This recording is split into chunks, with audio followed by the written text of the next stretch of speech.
Hello and welcome to Indus News Live from Islamabad. I'm Hira Mustafa and these are the headlines.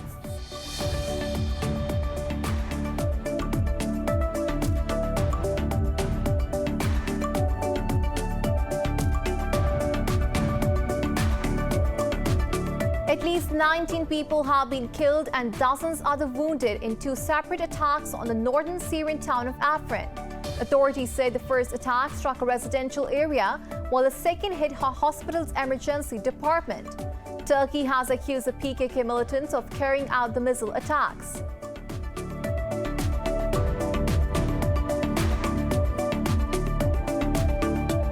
The Taliban have accused the government forces of killing 5 civilians in a mortar attack in Afghanistan's eastern Laghman province. A Taliban spokesperson said women and children are among those killed, while 2 others were wounded. Kabul has not commented on the accusation yet.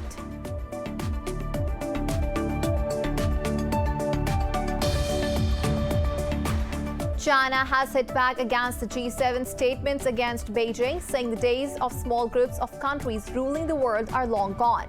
The Chinese embassy in London said Beijing believes all countries are equal and world affairs should be handled through consultation by all. Earlier, the group of 7 rich nations adopted a US-backed plan to set up an alternative to China's Belt and Road Initiative.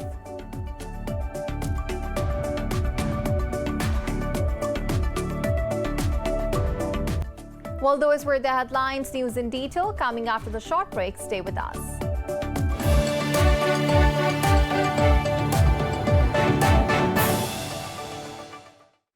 Welcome back. Now the news in detail. At least 19 people have been killed and dozens other wounded in 2 separate attacks on the northern Syrian town of Afrin. Authorities say the first attack struck a residential area, while the second hit a hospital's emergency department. They said the victims include patients, doctors, and other medical staff at Afrin's Al-Shifa hospital. Turkey has accused the PKK militants of carrying out the missile attacks. Ankara said the missiles were fired from the Tel Rifat area controlled by the Syrian government. Meanwhile, Syrian state media has also reported multiple artillery and missile attacks on a town in Idlib province.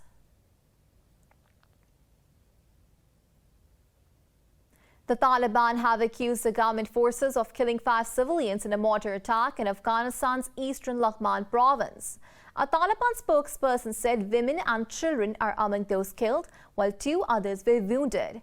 Kabul has not commented on the accusation yet. The Taliban also claimed to have killed 8 government soldiers in an attack on a checkpost in Jankhil district of Paktika province. They also said 42 government soldiers defected to the group.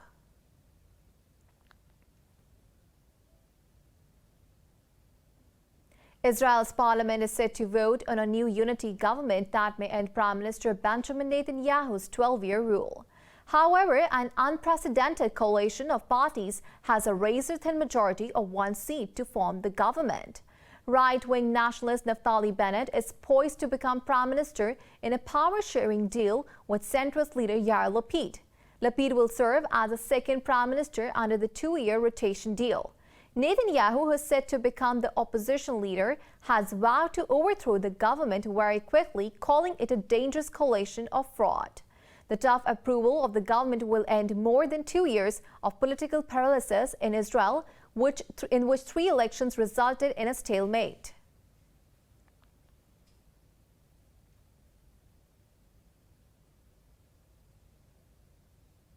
Israeli forces have arrested 3 Palestinian children from the Aida refugee camp in the occupied West Bank.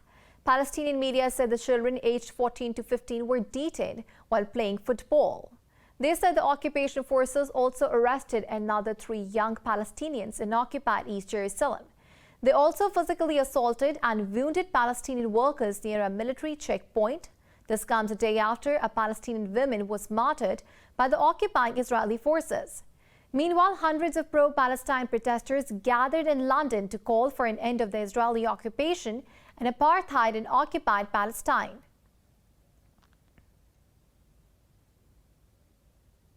Iran says the talks to revive 2015 nuclear deal can drag on as there are still many technicalities that need to be resolved. Iran's top negotiator Abbas Araghchi made the remarks after the conclusion of first session of the latest round of talks underway in Vienna. Araghchi said he is not sure that a deal could be finalized this week and that representatives might have to go back to their capitals once more. He said the complexities arise because the return of the U.S. to the deal involved a number of legal, political, and verification issues. Russian envoy in Vienna, Mikhail Ulyanov, also said that deal may not be reached before Iran's June 18 election. Meanwhile, Chinese envoy Wang Qin called on the U.S. to move decisively to complete a thorough lifting of sanctions. The European Union said negotiations were intense, while Germany called for flexibility in stances and rapid progress. India has registered more than 3,300 deaths from COVID-19, with over 80,000 infections overnight. Globally, the virus has claimed nearly 3.8 million lives, while infecting over 175 million people so far. More in this report. The U.S. COVID-19 caseload has surpassed 33 million, while its death toll is nearing 600,000. Over in Brazil, more than 2,200 people died from the COVID-19 and over 85,000 tested positive in the past 24 hours. Meanwhile, Brazilian President Jair Bolsonaro was fined $100 for failing to wear a face mask and provoking huge crowds at a rally. In Russian capital of Moscow, the mayor has effectively declared a public holiday for all of next week to combat a surge in COVID-19 cases. The rising infections have prompted social and economic woes in the city. The latest news worries me a lot, more from a social and economic point of view. I am a mother of 2 children, so it scares me a lot. I try to protect myself with a healthy lifestyle and by doing sports, but they are banning sports and running now for whatever reason. I don't think they should ban running. You are in the open air and can keep distance from the other runners. So what is the point of banning it? Government advisors in the UK are calling for a delay in lifting remaining restrictions after a week of over 7,000 new cases being recorded daily. As Malaysia faces a serious surge of COVID-19 infections, it is accelerating the vaccination campaign by procuring more supplies. I think the government is doing a great job by doing mass vaccination programs, and we are happy to be a part of it. Every day, we have 120 staffs managing it. We have doctors in the consultation area, we have doctors in the injection area, and we have doctors in the emergency area as well. A study in Australia has warned that vaccine hesitancy and the increased infectiousness of new variants may jeopardize prospects of herd immunity. Meanwhile, hospitals in the Democratic Republic of Congo's capital, Kinshasa, are overwhelmed by a rise in COVID-19 infections. Pakistan has recorded 56 new deaths from COVID-19 in the past 24 hours. The government has administered 10.7 million doses of vaccine so far. The health ministry says the country's death toll has risen to 21,689. The nationwide caseload has topped 941,000 with over 1,200 new infections overnight. More than 877,000 people have recovered from the virus so far. The number of active cases in the country is a little over 42,000. Over 2,600 of them are in intensive care. Pakistan has strongly condemned the killing of 3 civilians by Indian forces in occupied Kashmir's Baramulla district. In a statement, the Foreign Office called for an international probe into the Indian atrocities. It said more than 55 Kashmiris have been killed by the Indian forces during this year alone. The Foreign Office added that no amount of Indian brutality can stop the Kashmiri struggle for the right to self-determination. Earlier, thousands of people attended the funeral of the 3 slain Kashmiris in Sopore.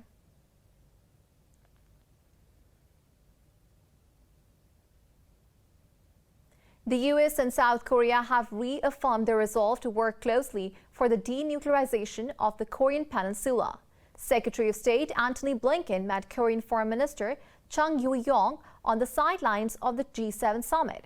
In a statement, the State Department termed the bilateral alliance a linchpin of peace, security, and prosperity in the region. It said the 2 leaders agreed to closely cooperate to encourage North Korea's return to dialogue. They stressed the importance of multilateral cooperation to address other regional issues, including Myanmar's return to democracy. Meanwhile, Korean Foreign Ministry said both sides also agreed to boost cooperation on vaccine distribution. In Nigeria, armed thieves have killed 53 people in the northwestern state of Zamfara. Local residents said motorcycle riding bandits invaded villages in the Zurmi district and shot residents. The gang attacked farmers in their fields and pursued others who tried to escape the assaults. Police and security forces have been deployed in Zurmi following the attacks. Locals said 39 more bodies had been recovered and buried in the neighboring town of Doran.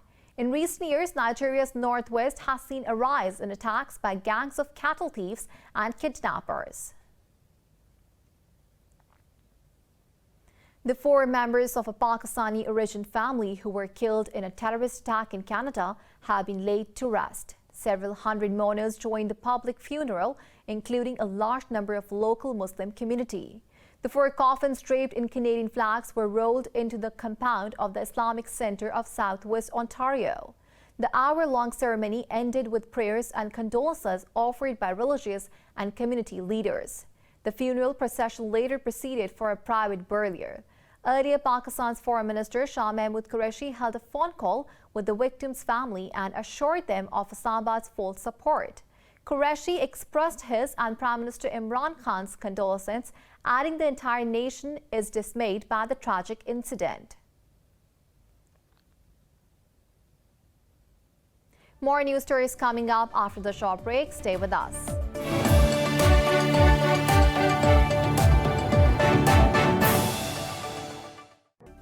Welcome back. China has hit back against the G7 statements against Beijing, saying the days of small groups of countries ruling the world are long gone. This comes after the world's 7 richest democracies sought a unified position to counter China at the ongoing summit.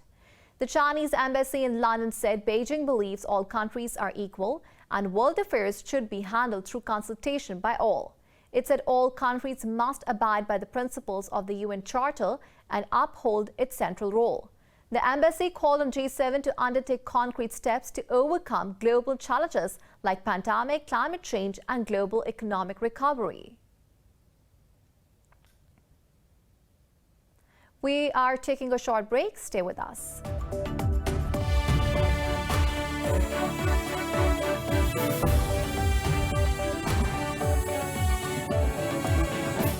Welcome back. At least 9 people have been killed in an explosion in a coal mine in Colombia's central department of Boyaca. A total of 12 miners were trapped in the Santa Ynez mine in the municipality of Socha following the explosion. Authorities attributed the explosion to a bag of methane found underground during the rescue operation. They added 3 miners were rescued alive, while the bodies of the deceased have been recovered. There were 2 colleagues clinging to a hose, the compressed air hose, which carries clean air, and they had the intelligence, or God enlightened them, so that they would break it and survive and endure so that we could get those 2 colleagues out. Thousands of people rallied across France in the Liberty March against the attack on freedom by the far-right political groups. The police and Interior Ministry said 37,000 people took part in the protest nationwide, including 9,000 in Paris. However, organizers claimed 70,000 people participated in Paris and over 150,000 across the country. Political groups from the left, human rights groups, workers and student unions were part of the march. The protesters expressed grave concern and alarm over the rising influence of the far right in French politics, led by Marine Le Pen. In France, the ideas of the far right are spreading more and more throughout the political spectrum and even the media. At some point, one needs to say stop. Stop to the laws by the government, which are restricting our freedoms. Stop to the excessive attention to the ideas of the far right, and which in fact transforms into violence. Meanwhile, surveys before the regional elections show President Macron's biggest challenger, Marine Le Pen, leading in major areas. And now moving on, the G7 leaders are set to increase their climate finance contributions to meet an overdue spending pledge of $100 billion a year in developing countries. The fund will be channeled to help poorer countries cut carbon emissions and cope with global warming. Leaders of the 7 richest democracies will kick off a new partnership on infrastructure investment today to propel global green economic growth. The UK is also set to launch £500 million Blue Planet Fund to protect the ocean and marine biodiversity. The G7 is also expected to endorse an ambitious nature compact to reverse biodiversity loss by 2030 on the third and last day of the G7 summit. Earlier, the leaders of the G7 initiated talks on the 100 Days mission to respond to future pandemic threats. The 2021 Westminster Dog Show has kicked off at the Lyndhurst Estate in Tarrytown, New York. Over 200 breeds and 2,500 dogs are featuring the show. Details in this report. The annual Westminster Dog Show is the second oldest continuous sporting event in the U.S. after the Kentucky Derby. Dogs for this year's competition have come from 50 states and Puerto Rico, as well as 10 other countries. So this is Natty and Tilly Pugdashian, and they're known for their fashion on Instagram, and worldwide people know them for the big fashion statements they make.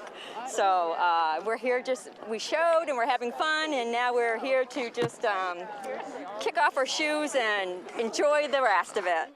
The all-breed show has been held in New York's Madison Square Garden every year since 1877, but it was relocated this year due to the COVID-19 pandemic. Her name is Maya, and she is going to be 2 next month, so she's pretty young, but she's a Bichon Frise.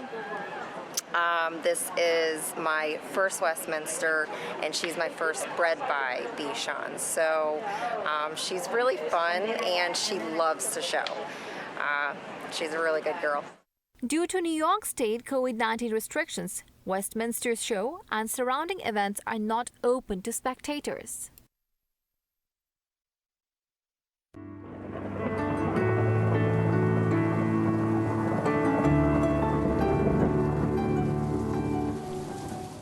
Now it's time to have a look at the weather update across the globe.